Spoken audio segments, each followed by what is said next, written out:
Alright guys, I got my phone now. I'm gonna get this phone here. Anyway, yeah. So now I got a timer. I was going over on that last video, but I go over easy, as you know, because I just keep talking. Alright, so I left off. I was talking about the camouflage that I'm wearing. How, you know, the wide brim bush hat is not real good for patrolling. That's, you know, you can have a couple of different ones. They're super light. So I like to have one that's a little shorter on the brim for patrolling, and then I like to have a longer brimmed one for prone and doing observing, right? Keeps the sun off the eyes, what have you, if there's any sun in the area. I generally like to stick to the shadows. Shadows are always best. And tiger stripes were designed for a heavy canopy jungle environment anyway. You know, being in a field is not a good idea anywhere. You know what I mean? It's better that you always stick to the shadows and stick to the canopy if you can. Just don't be exposed, you know. Move through the shadows and stuff.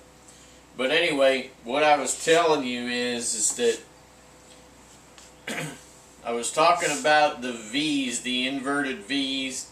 I was talking about making your legs like a tree trunk, put them together. I'm wearing brown today on the lower end. I got foliage up here. So when somebody's scanning, you know,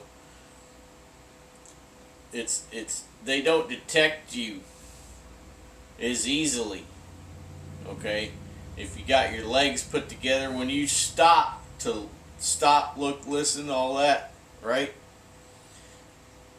You want to put your legs together, or you want to be just down. You want to crouch down, you know, crouch down near a bush or something that you're going to kind of blend in with, right? I mean, that seems to be like a natural thing to do, but, and I shouldn't have to say those sorts of things, but I'm going to anyway, because I always want to assume that somebody out there just knows zero, right?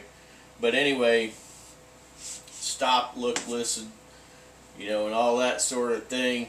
You're going to stop, make sure your legs are together because you don't want them apart, because that's a zero in, okay? That's it again, you know, the eye will zero in on certain things that are unnatural in the environment.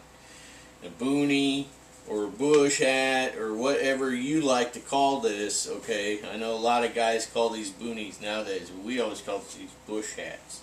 So this is not natural. They want to zero in on that. That's most of the time that your larger brim ones, if you got the short brim ones, that's why the guys over there in, you know, Southeast Asia, you saw them with short brims, okay? So it serves two purposes. Short brim bush hat serves two purposes. Well, let me think about that a second. It might serve three. So, yeah. Well, it's two. You could say three, right? But the thing is it does keep the light out of your eyes. It still keeps the light out of your eyes if, you know, the brim is about, you know, 1.5 inches, 2 inches, all right? But the thing is that you're not casting that shadow, and that shadow is the thing that you know, it's like a tractor beam for the enemy's eyes. You know, they look right at that shadow that's cast between here and here. So there always looks dark here, right? Even if you have, let's say you even had a tiger stripe balaclava on, right? You're still going to have that shadow. We always have to be aware of shadows, okay? Shadows, silhouettes, shine. You guys should know all that stuff already. I shouldn't have to reiterate that, but you know, look up the S's, right? You should know those. Right, coffee break. Alright, so we talk about those short brim bush hat. Those are great for patrolling.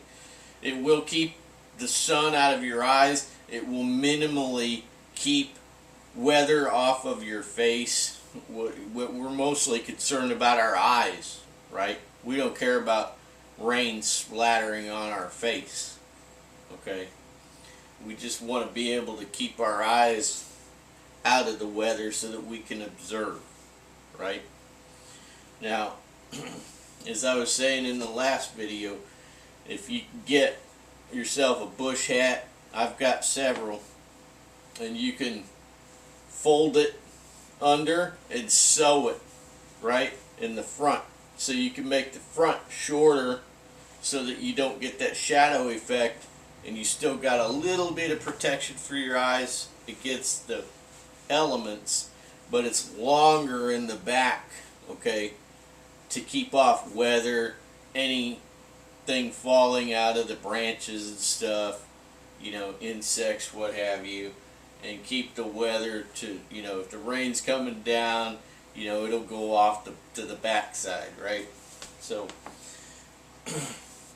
you could do that, but the big thing is that shadow that is cast by having too long of a brim. That's the reason why we want to have the short brim. It's not just so that we can see better. I could see perfectly fine with this long brimmed bush hat. I could see just fine. Matter of fact, there are some instances where the long brimmed bush hat will help you in camouflaging yourself when the enemy is very near. So each has its pros and cons, okay? You have to choose for yourself what you're going to do in any particular situation, okay? I can't tell you what to do, and I can't hold your hand. You know, I can't be there when you're out there on patrol and say, yeah, Jimmy, you know, I think you should go ahead and switch out your bush hat because it's just not working for you right now. It's just not working. Not working, Jimbo. Better switch it out. No, I can't do that for you. I can't be there to hold your hand. You gotta have that. You gotta get that experience. You get out there and get with your buddies. You could switch off. You play these little games with each other. You know, one to be the observer, or one to be the guy, you know, stalking in on you. All right. So you can switch off. You can do those little games yourself. Right. You could do sensitivity drills. I used to do sensitivity drills with my guys a long time ago. And what this sensitivity drill is. First of all, let me just back up a second. Talk to you about sensitivity, right? If you are going through an area and you know that the enemy is present, you can see that there's someone guarding something, and you need to get past that sentry. You never look at their face, you never look at their eyes, and you never look at the back of their head, because they will sense you. They will know, man, there is freaking somebody watching me. Okay, you don't do that. You just kind of look from their chest and their shoulders down.